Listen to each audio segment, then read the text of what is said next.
Здравствуйте! В эфире музыкальная программа «От всей души». Дорогая наша любимая мамочка Оюнма Донгаковна Ажы 17 марта отметила 60-летний юбилей. Нам очень хочется пожелать тебе крепкого здоровья, всего самого прекрасного и лучшего, чего ты заслуживаешь.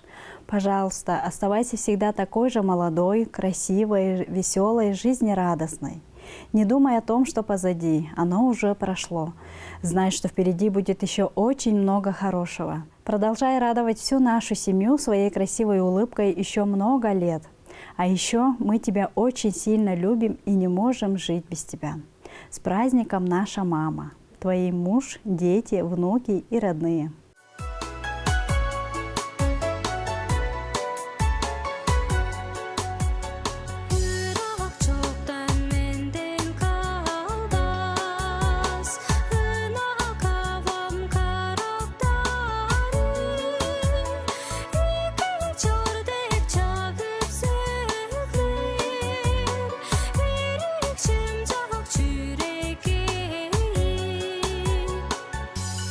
Hayır oldu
Это была музыкальная программа «От всей души», где вы всегда можете подарить своим близким минуты счастья и радости.